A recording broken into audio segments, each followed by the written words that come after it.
je réfléchis avec la Bible, je me dis, cette femme, comment à 90 ans, elle a supporté les douleurs de l'enfantement. Dieu peut te donner un endroit, mais au même endroit, il y a des familles.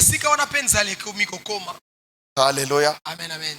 Les combats, les difficultés ne veulent pas dire toujours que tu n'es pas à l'endroit où Dieu est avec toi. Est-ce qu'il y a quelqu'un qui m'écoute?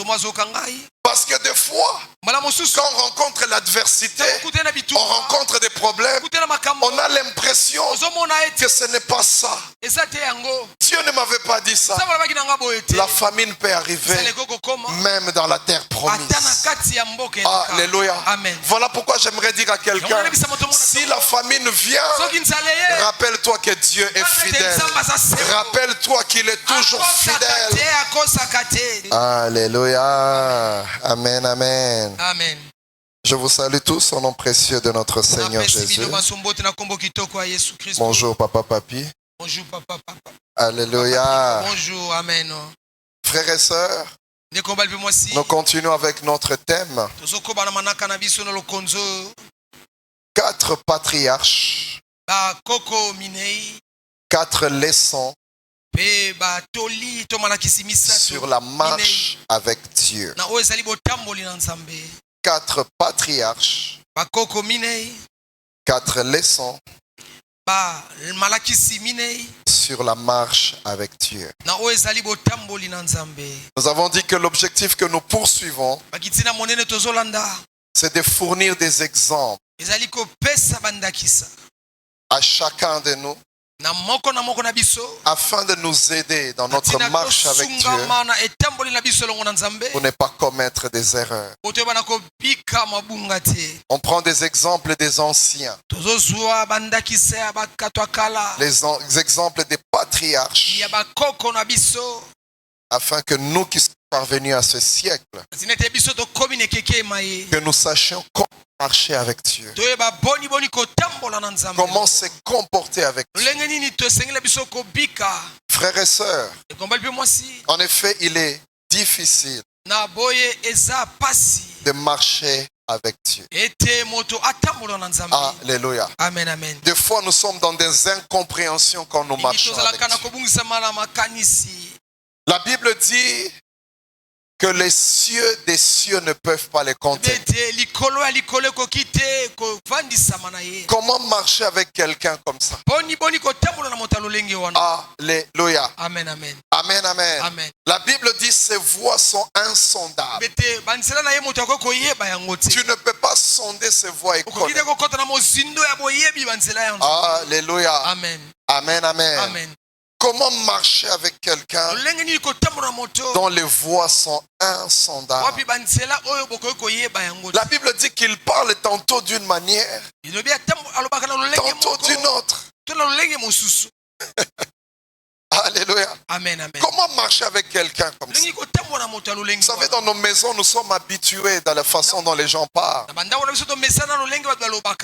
Alléluia. Amen. Mais avec Dieu, aujourd'hui, il peut te parler de cette manière. Demain, il te parle autrement. Aujourd'hui, il peut te parler par la fête. Demain, il te parle par le malheur. Alléluia. Amen, amen. Comment marcher avec ce Dieu? En lisant la Bible, vous allez vous rendre compte que beaucoup de gens se sont lamentés. Ils ont murmuré. Tout simplement parce qu'ils n'avaient pas compris Dieu. Ils n'avaient pas compris comment Dieu marche. Ça t'est arrivé à toi aussi. Tu t'es lamenté. Tu as pleuré. Tu t'es dit, Seigneur, tu m'as abandonné. C'est seulement tu n'as pas compris comment Dieu marche. Alléluia. Amen. Cet homme a fait un rêve un jour. Il dormait. Il voit 4 pieds en train de marcher. C'est-à-dire 2 personnes sont en train de marcher. À un certain moment, il ne voit que 2 pieds. Il commence à dire Dieu dans l'air. Tu m'as abandonné, Seigneur. Tu m'as laissé. Dieu lui dit, je trouvais que tu étais fatigué et je t'ai porté. Les 2 pieds que tu vois, ce sont mes pieds à moi, ce ne sont pas tes pieds. Alléluia. Amen, amen. Dieu connaît ses voies. Et des fois, lorsque nous pleurons, lorsque nous nous lamentons, c'est parce qu'on n'a pas compris les chemins par lesquels Dieu veut nous faire. Les enfants d'Israël arrivent à la mer Rouge. Dieu leur demande de faire un détour. Ils étaient en train d'avancer. Mais Dieu leur dit arrêtez. Retournez. Quand tu ne connais pas les voies de Dieu, tu vas dire Seigneur, tu vas faire du retard. On doit aller vite jusqu'à Canaan. Mais lui, il sait ce qu'il va faire. Il sait très bien ce qu'il va faire. Alléluia. Amen, amen. Frères et sœurs, quand ils arrivent à la mer Rouge, c'est là que Dieu a précipité tout les Égyptiens. Mais les enfants d'Israël pleuraient. Ils criaient. Ils disaient Seigneur, tu nous as abandonnés. Ça allait être mieux que nous mourons là. Voilà pourquoi Dieu dit à quelqu'un ce matin, garde silence, je combattrai pour toi. Parce que des fois, nous pleurons trop, nous crions trop, nous n'avons pas compris là où Dieu nous emmène. Alléluia. Amen, amen. Dans Jérémie 21, les Chaldéens attaquent Israël. Et on cherche Jérémie, prophète, Olobi Nini. Je m'imagine aujourd'hui, si Jérémie existait aujourd'hui, il allait être lapidé. Du reste, à son époque, on l'avait même emprisonné. Il dit ainsi, dit l'Éternel, pour que vous ayez la vie sauve, livrez-vous aux ennemis. Celui qui veut mourir, qu'il résiste à l'ennemi. C'est quelle façon de marcher ça? Et avant de déclarer ça, l'Éternel dit, je mets devant vous les chemins de la vie et les chemins de la mort. Pour le moment, le chemin de la vie, c'est de se donner à l'ennemi. Alléluia. Amen, amen. Quand tu ne comprends pas comment Dieu marche, tu vas faire beaucoup d'erreurs. La Bible nous dit, Hérode était en train de tuer les gens. Et un ange apparaît à Joseph. Il lui dit, fuis. Va en Égypte. Toi, si tu entends ça, je résiste. Tu commences des prières de combat. Non. Pour le moment, la stratégie de Dieu, c'est de fuir. Tu penses que Dieu n'a pas la capacité d'arrêter Hérode. Mais il sait ce qu'il fait. Si tu ne comprends pas comment marcher avec Dieu, tu vas faire beaucoup d'erreurs. Alléluia. Amen, amen. Voilà pourquoi il est important qu'on puisse t'enseigner sur ces choses. Il est important de savoir comment Dieu marche. Tu risques de rester à droite alors qu'il est déjà passé à gauche. C'est pour ça qu'il faut que tu sois enseigné. Voilà pourquoi la Bible dit, on a mis ces choses par écrit pour que nous qui sommes arrivés à cette époque, nous ne fassions pas des erreurs. Quand les enfants d'Israël murmuraient, c'est seulement parce qu'ils ne savaient pas qu'est-ce que Dieu est en train de faire. Ils ont crié vers Moïse. Moïse leur dit, les Égyptiens que vous voyez aujourd'hui, vous ne les verrez plus. Alléluia. Amen, amen. Amen, amen. Amen. Et dans notre liste, frères et sœurs, nous avions commencé la fois dernière avec Adam. Aujourd'hui, nous continuons avec Abraham. Alléluia. Amen, amen. Je vous propose 3 textes ce matin. Pour ceux qui écrivent, nous sommes dans Genèse 12, 1 à 7. Genèse 12, 1 à 7. Et nous avons Genèse 25, 5 à 11.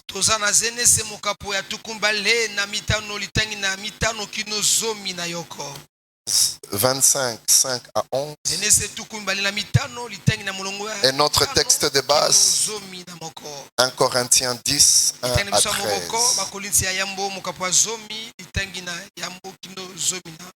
Si vous le voulez bien, je peux lire pour nous tous.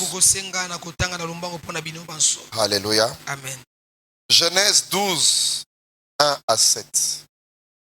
L'Éternel dit à Abraham, va-t'en de ton pays, de ta patrie et de la maison de ton père, vers le pays que je te montrerai.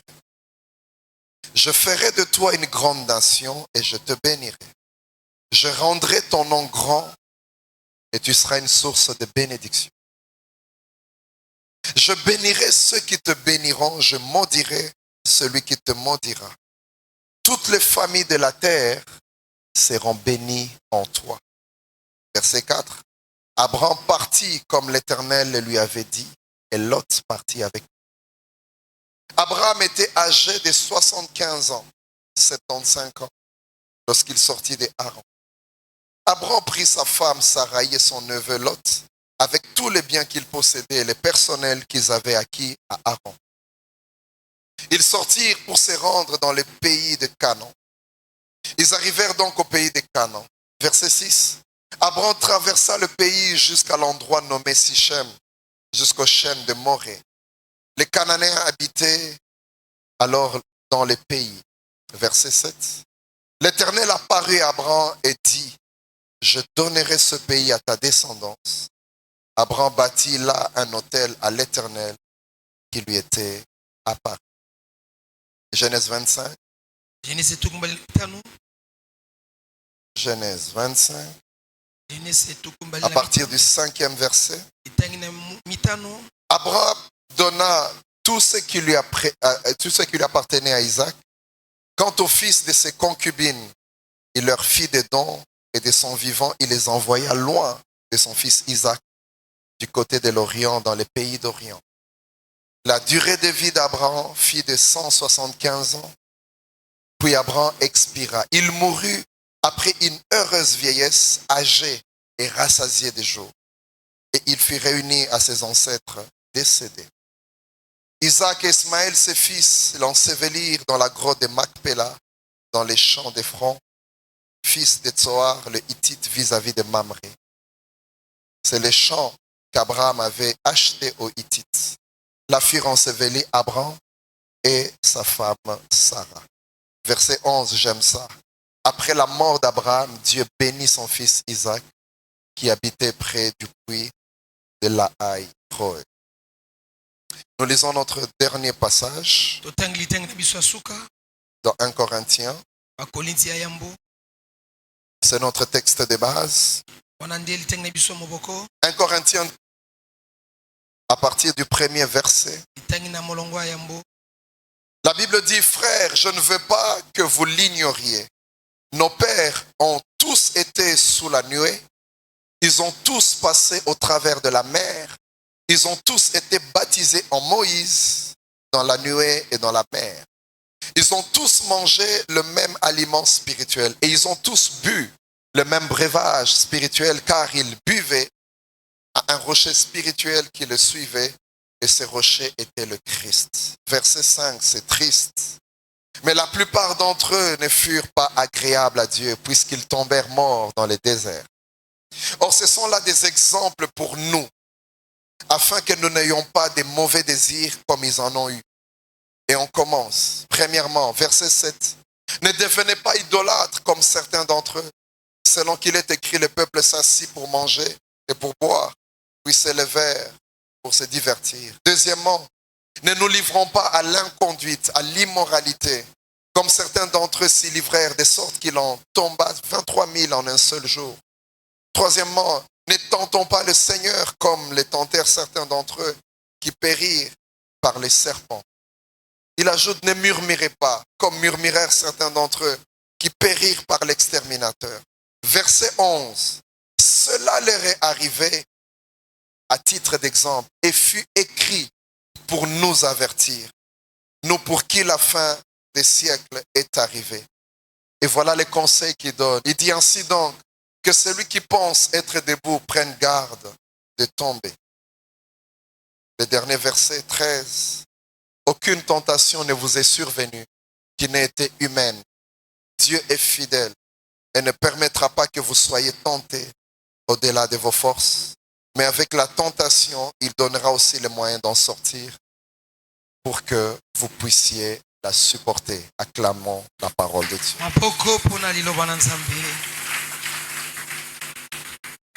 Frères et sœurs, les deux premiers passages que nous avons lus,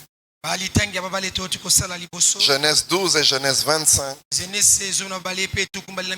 nous donnent certains renseignements importants. Premièrement, on montre le moment où Abraham a quitté Haran. Il a quitté à 75 ans. Et le dernier passage nous montre qu'il est mort à 175 ans. Déjà, nous réalisons qu'il a marché avec Dieu pendant 100 ans.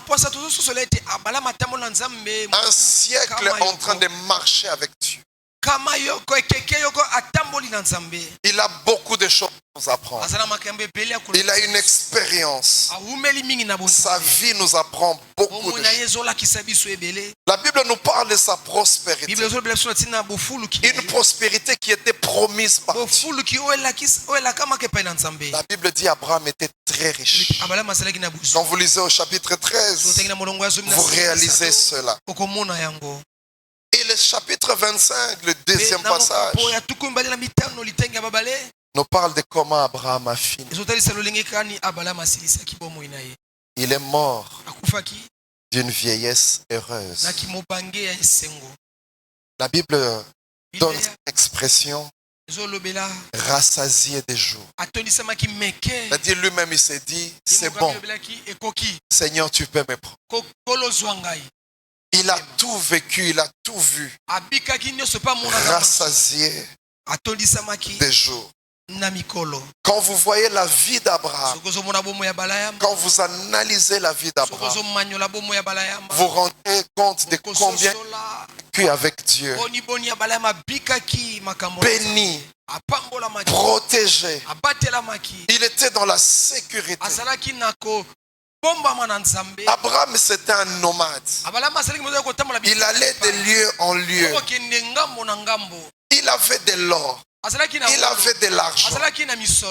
Il avait des troupeaux. Mais personne n'a volé ces choses. Parce que c'est l'Éternel.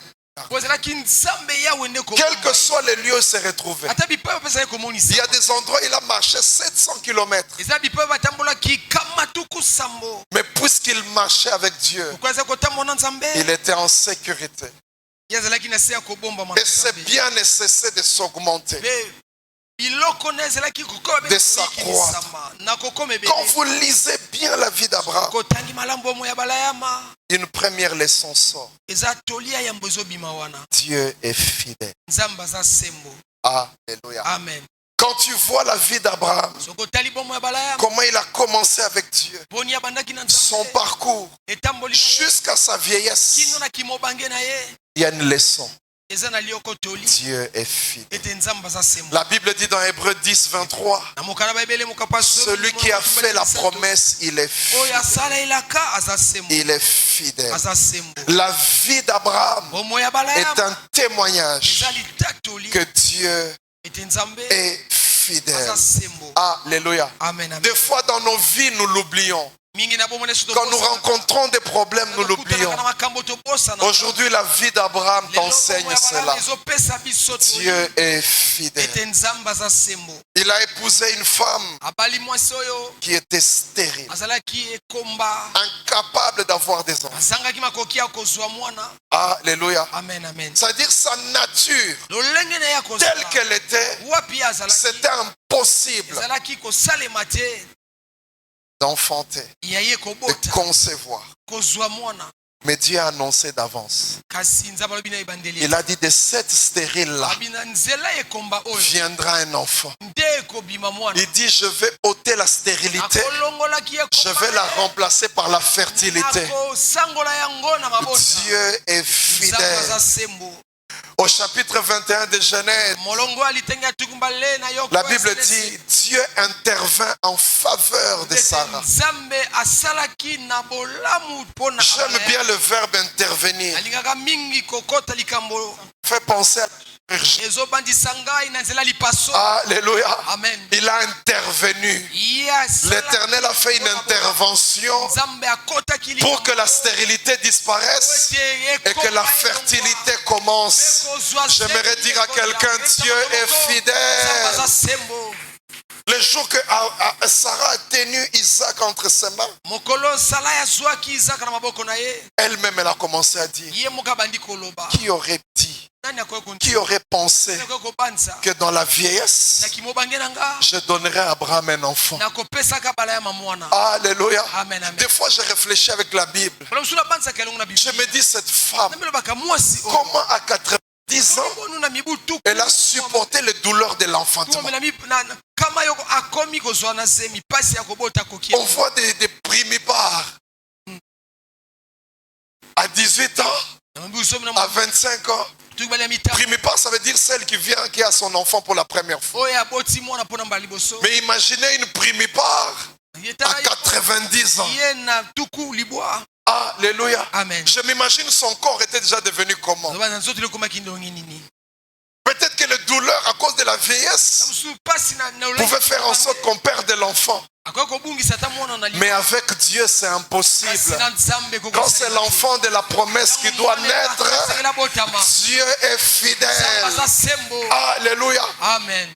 Je m'imagine le lait maternel était sorti comment? Une femme de 90 ans, comment elle a commencé à allaiter? Là où le lait maternel n'est pas venu à 45 ans, n'est pas venu à 60 ans, n'est pas venu à 70 ans, ça peut venir à 90 ans parce que Dieu est fidèle. Il est fidèle. Ce matin tu es là. Tu es venu abattu. Dans ton cœur tu t'es dit, est-ce que vraiment ça se passera? J'aimerais te dire, Dieu est fidèle. Dieu est fidèle. Dieu est fidèle. Quand il dit une chose, elle s'accomplit. Alléluia. Amen. Lui-même il dit, quand j'ai appelé Abraham, il n'avait pas d'enfant. Vous pouvez vérifier, il n'avait personne. Mais regardez ce qu'il est devenu. Alléluia. Je prie que bientôt nous puissions dire ça à Sinaï. Quand il est venu à Sinaï, il n'était pas comme ça. Mais aujourd'hui, nous voyons comment Dieu a changé sa vie. Dieu est fidèle. Alléluia. Amen. C'est la première leçon que je donne à quelqu'un aujourd'hui. Alléluia. Amen, amen. Frères et sœurs, Dieu est fidèle. Il est fidèle. Pourquoi je te parle de ces choses? Parce que dans la marche avec Dieu, des fois il y a des surprises. Des fois il y a des choses qu'on ne... Alléluia. Amen, amen. Des fois il y a des situations compliquées. Le chapitre 12 que nous avons lu, au verset 7, Dieu apparut à Abraham. Il dit, je donnerai ce pays à ta descendance. Et Abraham a bâti un autel. Un peu ce que nous faisons, tu as une prophétie. Tu viens, tu sèmes. Tu viens, tu scelles la prophétie. Tu dis, je reçois. C'est à moi. Alléluia. Amen, amen. Et quand au verset 10, la Bible dit, il y eut une famine. Dieu peut te donner un endroit, mais au même endroit, il y a des famines. Alléluia. Amen, amen. Les combats, les difficultés ne veulent pas dire toujours que tu n'es pas à l'endroit où Dieu est avec toi. Est-ce qu'il y a quelqu'un qui m'écoute? Parce que des fois, quand on rencontre l'adversité, on rencontre des problèmes, on a l'impression que ce n'est pas ça. Dieu ne m'avait pas dit ça. La famine peut arriver même dans la terre promise. Alléluia. Voilà pourquoi j'aimerais dire à quelqu'un, si la famine vient, rappelle-toi que Dieu est fidèle. Rappelle-toi qu'il est toujours fidèle. Il y a des fois vous commencez les fiançailles comme ça. Directement il y a des problèmes qui commencent. Vous cherchez l'argent de la dot. Seigneur, qu'est-ce qui ne va pas? Et là c'est surtout les hommes. Ils commencent à dire, moi c'est un esprit à pauvreté. Moi c'est non. Depuis ça ne veut pas toujours dire ça. Quand tu marches avec Dieu, tu peux avoir... La famine peut venir. Rappelle-toi que Dieu est fidèle. Rappelle-toi qu'il est fidèle. Mais qu'est-ce que nous faisons? Abraham, quand il apprend ça, il est parti en Égypte. C'est ce que nous faisons. Quand nous sentons qu'il y a juste une adversité, on commence à chercher d'autres solutions. Tu entends cette sœur-là qui dit, bah frère,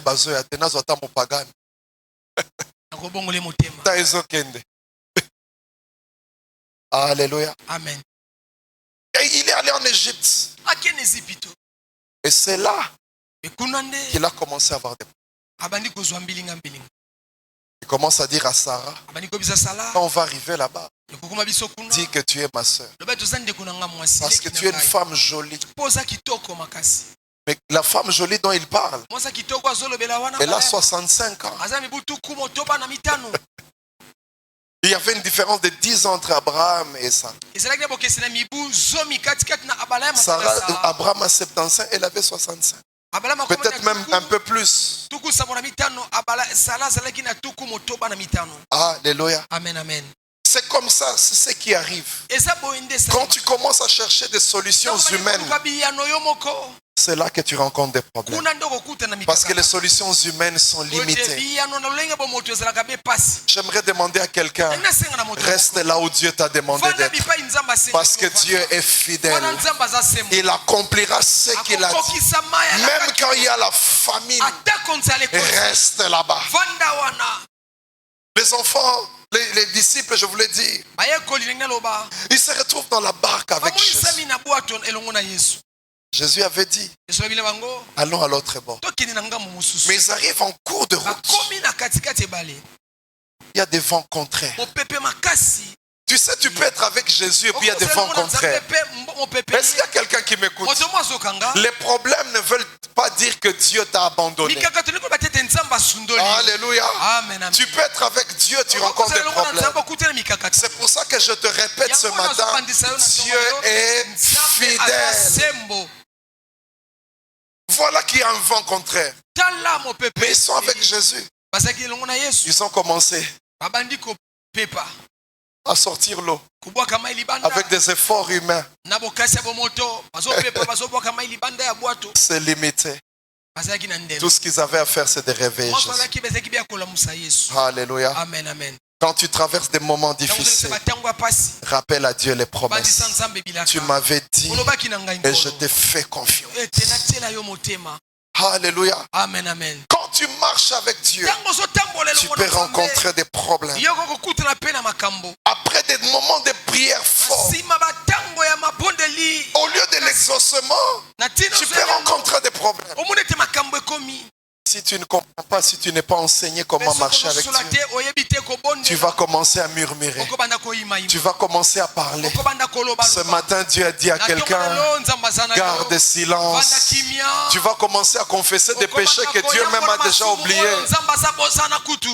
Aujourd'hui, on a talaki belle-mère na miso ya boy yango wana. Non. Alléluia. Amen. Amen, amen. Amen. Ça peut arriver. Voilà pourquoi je te rappelle, Dieu est fidèle. Une deuxième chose qui peut arriver, ce sont les doutes. Quand tu marches avec Dieu, il peut t'arriver de commencer. Est-ce que vraiment il avait pas? Est-ce que vraiment il avait dit? Quand tu as des doutes, rappelle-toi que Dieu est fidèle. Alléluia. Amen. Et j'aimerais te dire que personne n'est épargné des doutes. Même Abraham, qu'on appelle la foi, au chapitre 15, Dieu est venu encore comme d'habitude. Je te donnerai. Ta récompense sera grande. Ah, cette fois-ci, Abraham lui a dit, qu'est-ce que tu vas me donner, Seigneur? Je m'imagine quelqu'un dire à Dieu, qu'est-ce que tu vas me donner? Tu avais promis Isaac, mais je vois qu'Isaac ne vient pas. Prends même Eliezer, lui qui est dans ma main. Lui sera mon héritier. Le doute, personne n'est immunisé contre les doutes. Il y a des moments comme ça où tu marches avec Dieu. Tu te demandes où il m'amène où. On voit Jean-Baptiste. Il se retrouve en prison. Ses disciples viennent lui rendre visite. Il les envoie. Allez poser un peu la question. Est-ce qu'on doit attendre un autre? Ou c'est vraiment c'est Jésus là? Mais c'est toi-même qui avais dit, voici l'agneau de Dieu qui ôte le péché du monde. J'étais en train de rêver, j'ai vu une colombe descendre. On m'a attesté que c'est lui. Je ne peux pas délier la courroie de ces chaussures. Mais il se retrouve en prison. Je ne sais combien de jours il a fait. Peut-être le premier jour il se disait, l'agneau de Dieu va intervenir. Il n'intervient pas. Le deuxième, je ne sais, une semaine, 2 semaines. Les gens viennent le voir. Ils voient que son dossier n'est pas traité. Allez lui poser la question. Est-ce que je dois attendre quelqu'un d'autre? Jean-Baptiste, celui dont on a dit, il viendra avec l'esprit d'Élie. Personne n'est épargné des doutes. Alléluia. Amen, amen. Nous parlons d'Élie, un grand prophète qui a amené une réforme terrible. Il a tué 850 prophètes de Baal. Il a fait descendre le feu. Quel exploit! Je m'imagine s'il y avait des conventions à l'époque. Toutes les affiches, on allait voir Élie, le serviteur, un prophète des nations. Il allait avoir des noms. Mais une dame lui a envoyé un message. Il a tué 850 hommes. Mais Jézabel lui a envoyé un message. Tu vois ce que tu as fait aux autres prophètes? Il dit que mes dieux me traitent dans toutes les rigueurs si je ne fais pas la même chose. Élie, la Bible dit quand il a entendu ça, lui-même a vu. La peur, c'est terrible. Des fois quand on te menace, toi-même tu peux déjà t'imaginer ça sera comment. On mettra ma tête. Élie a fui. Vous connaissez Élie, hein? Élie qui a fait descendre le feu. Il n'était pas allé en retraite. Non. La Bible dit il a fui pour sauver sa vie. Mwana na mwana.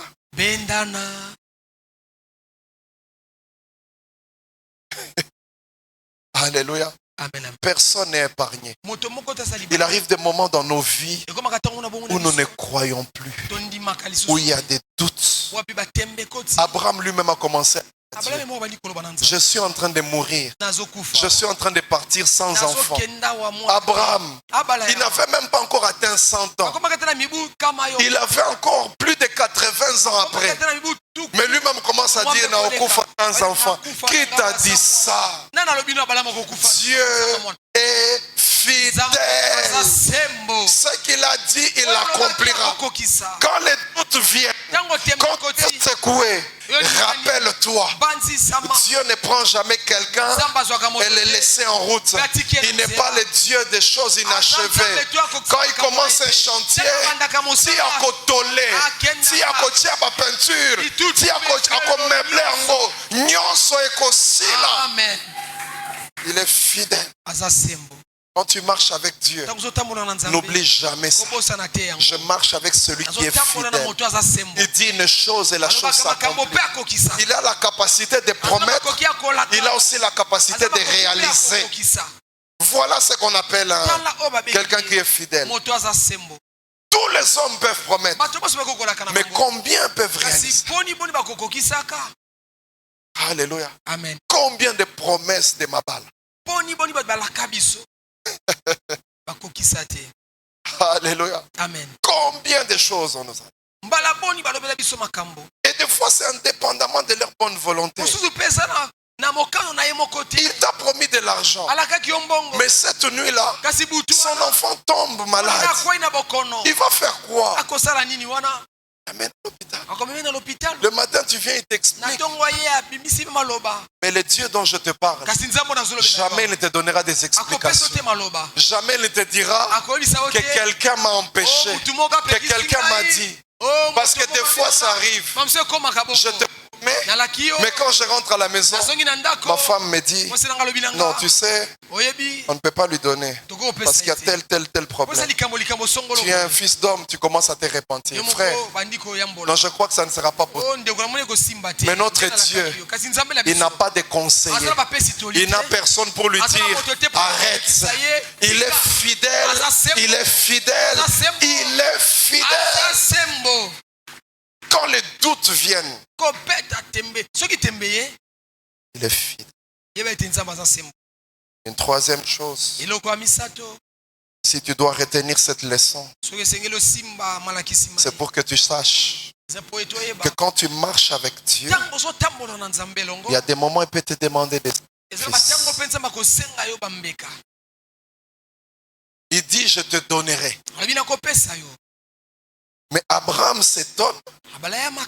Dieu commence à lui dire, sacrifie Isaac.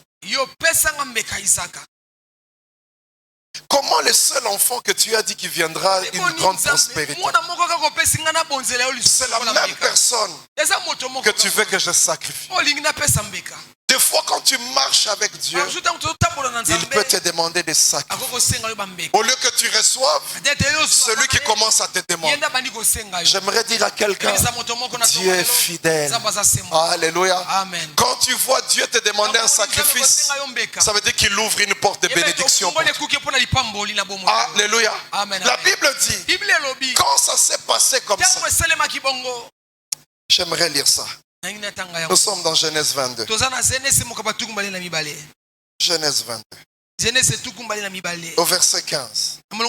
La Bible dit ceci. L'Éternel, l'ange de l'Éternel appela Abraham une seconde fois. Il l'a appelé du ciel. Il le dit, je te jure par moi-même, parce que tu as fait cela et que tu n'as pas refusé ton fils, ton unique fils,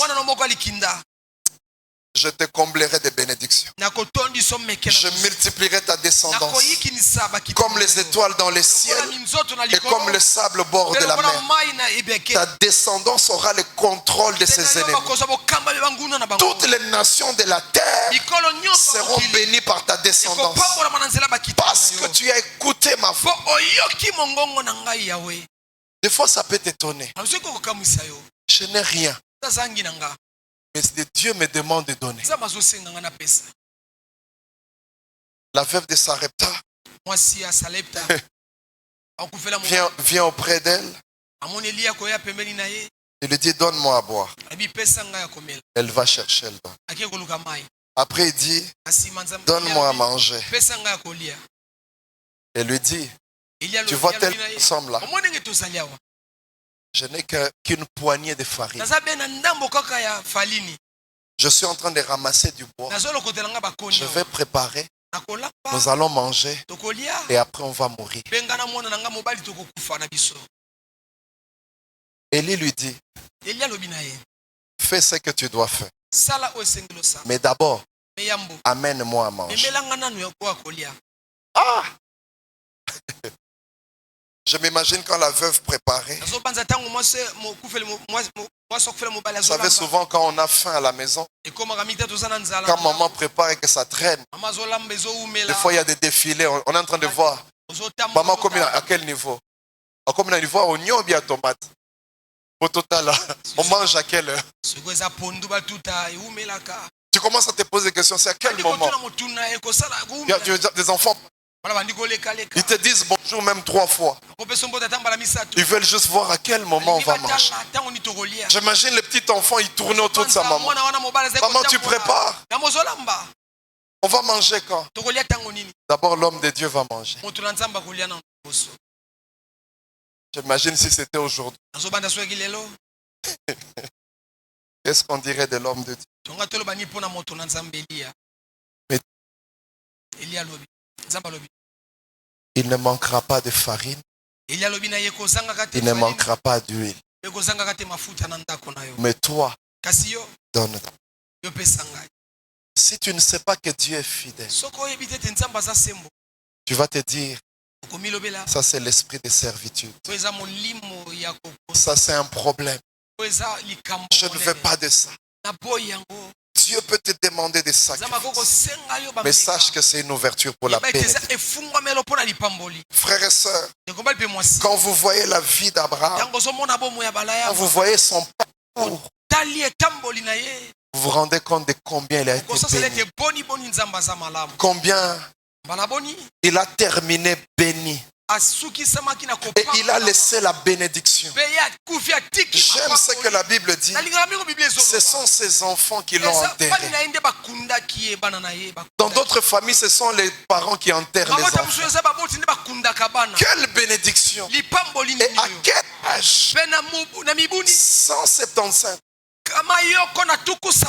Il a eu son fils quand il avait 100 ans. Isaac s'est marié à 40 ans. Donc il a même vu le mariage de son fils. Il avait 140 ans. Lui-même a apporté la délégation lui-même. Après quelques années, Isaac a eu son enfant à 60 ans. Ses enfants. Il était toujours en vie. Donc il a vu même les petits-fils. Quand Dieu garde, quand Dieu protège, c'est lui le Dieu de la vie.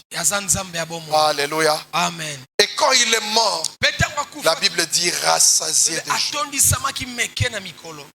Alléluia. Amen, amen. Et la deuxième leçon pour terminer, aujourd'hui on n'en a que 2. C'est que dans la marche avec Dieu, il y a toujours la part de l'homme et la part de Dieu. Au chapitre 12, Dieu a commencé à dire, quitte ton pays, ta patrie et la maison de ton père. Tout a commencé par ça. Abraham avait le loisir d'accepter ou de refuser. C'est un peu comme ce matin. Dieu te dit quitte. Quitte cette vie-là. Quitte cette situation-là. Des fois quand Dieu nous demande ça, on se pose la question. J'arrête ce genre de copes que je fais. Si j'arrête ce genre de choses, comment ça va se passer? Une femme, un homme, allait lui prêcher la parole. Elle était deuxième femme. Elle a dit ce que tu dis est vrai. Mais la personne avec laquelle tu me demandes de se séparer, c'est elle qui paye les minervales des enfants. C'est elle qui paye le loyer. Tous les voyages que je fais, c'est lui. Cette femme a dit à cet homme, on va aller petit à petit. Parce qu'elle s'est dit, comment ça va? J'aimerais dire à quelqu'un, Dieu n'appelle jamais pour perdre. Jamais. Jamais. C'est vrai qu'il y a des choses que tu n'auras plus. On ne va plus t'appeler mon précieux dans les bars. On ne va plus t'appeler comme on t'appelait avant. Tu ne seras plus dans les endroits là où tu allais. Mais tu auras commencé une bonne vie. Tu auras commencé à tracer une bonne vie. Tu n'auras plus les copains là que tu as toujours eu. Tu n'auras plus ce genre de personnes. Tu t'abstenir. Mais c'est en ce moment qu'une nouvelle vie va commencer. Si Abraham avait refusé, parce qu'il était dans l'idolâtrie, quelle allait être sa vie? Toi-même tu sais ce que ta vie est aujourd'hui. Parce que tu n'as jamais arrêté.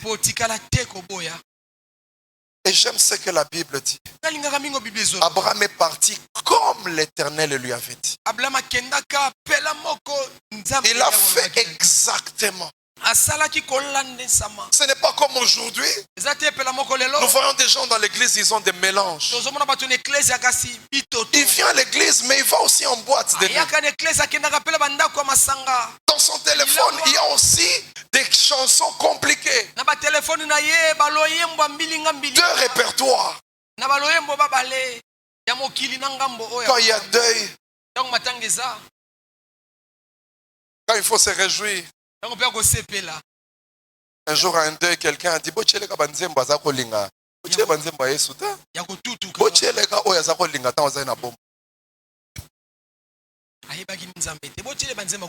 me demande comment vous faites, frère. Avoir une double vie. Comment faites-vous pour être un pied dedans, un pied dehors? Dimanche tu viens, tu as l'air saint, l'air saint.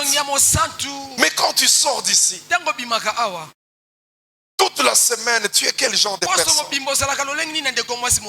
y en a qui viennent au deuxième culte parce que la nuit a été compliquée. On ne sait pas dans quoi il était heureux. Mais le matin il vient, il entre.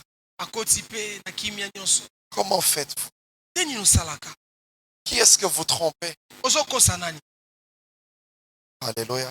Amen, amen. Amen, amen. Amen. Il faut que ça se passe comme Dieu l'avait dit. Cet homme a demandé à Jésus, comment faire pour hériter le royaume des cieux?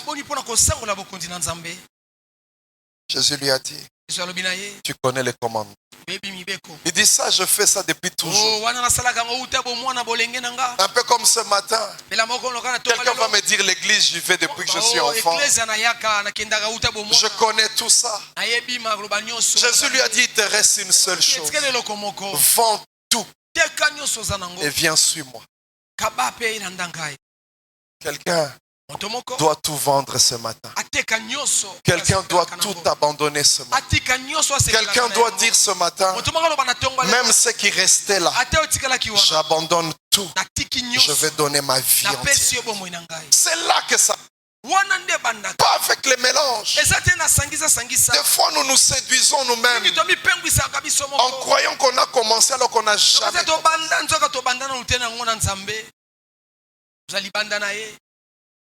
Frères et sœurs, j'ai beaucoup aimé l'intervention des disciples.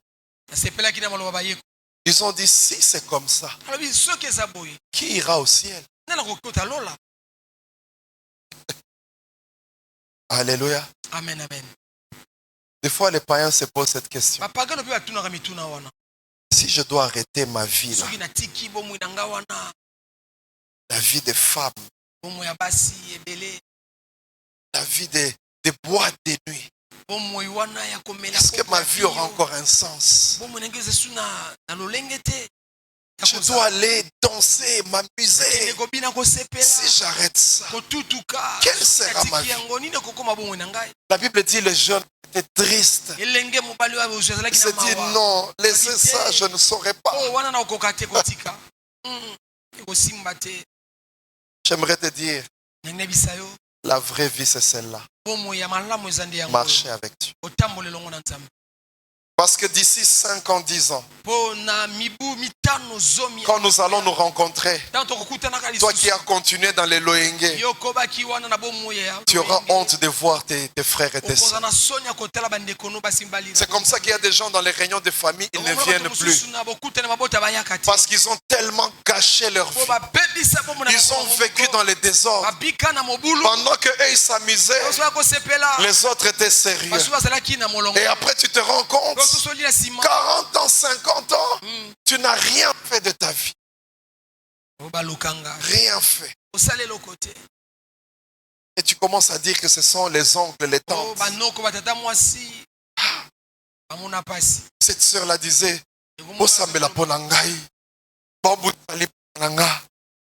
même pidicité à tikate.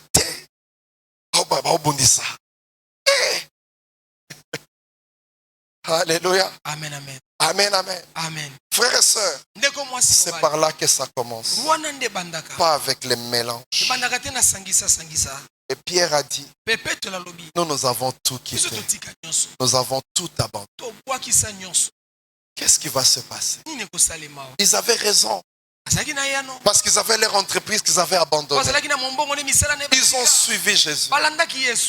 Et Jésus a dit, si tu quittes, j'aime la précision pour le royaume. Il y a des gens qui quittent, mais pour chercher les mariages. Il dit, c'est temps-ci, viens, Toluka Musala, Toaba prière, Tant Musala Monani, Toaba prière Mikoloyo. Il y a des gens qui se mettent à part parce qu'ils attendent quelque chose de Dieu. Dieu a dit non.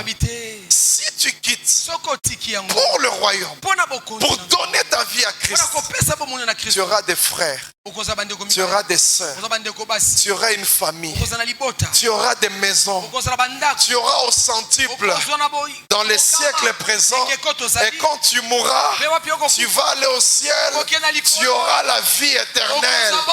Parce que tu as quitté. Frères et sœurs, tout commence par un choix délibéré. Une volonté personnelle.